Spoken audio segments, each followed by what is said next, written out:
আমি কেনেকৈ বাহন চলাব লাগে সম্পৰ্কে তেখেতসকলৰ প্ৰতীকপদক মূল বিষয় হিচাপে লৈছে। প্ৰতীকপদৰ বিষয় পথ সুৰক্ষা জীৱন ৰক্ষা। দুচকীয়া বাহন চলাওঁতে শিৰস্থান পিন্ধে যি নিৰাপদে থাকে সি।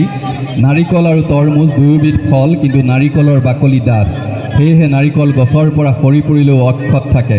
পৰামৰ্শ আমাৰ, হেলমেট পৰিধান কৰি সুৰক্ষিত যাত্ৰাৰ দায়িত্ব আপোনাৰ। এক সুন্দৰ বাৰ্তা প্ৰেৰণ কৰিবলৈ তেখেতসকলে চেষ্টা কৰিছে। সুন্দৰ বাৰ্তাক তেখেতসকলে বিষয়বস্তু হিচাপে লৈ জীৱন সুৰক্ষাৰ ক্ষেত্ৰত এক নিৰ্ণায়ক ভূমিকা পালন কৰিবৰ বাবে আমাৰ চালকসকলক আহ্বান জনাই তেখেতসকলৰ প্ৰতীকপদ প্ৰদৰ্শন কৰিছে। ৰাষ্ট্ৰীয় পথ সুৰক্ষা মাহ উপলক্ষে শিৱসাগৰ জিলা পৰিবহণ বিষয়াৰ কাৰ্যালয়ৰ তৰফৰ পৰা এই প্ৰতীকপদৰ অন্তিমটো প্ৰতীক প্ৰদান কৰি আজি এই গণৰাজ্য দিৱসক এক আকৰ্ষণীয় মাত্ৰা প্ৰদান কৰাৰ কাৰণে শিৱসাগৰ জিলা প্ৰশাসনৰ তৰফৰ পৰা সকলোলৈকে আন্তৰিক ধন্যবাদ আৰু কৃতজ্ঞতা জ্ঞাপন কৰি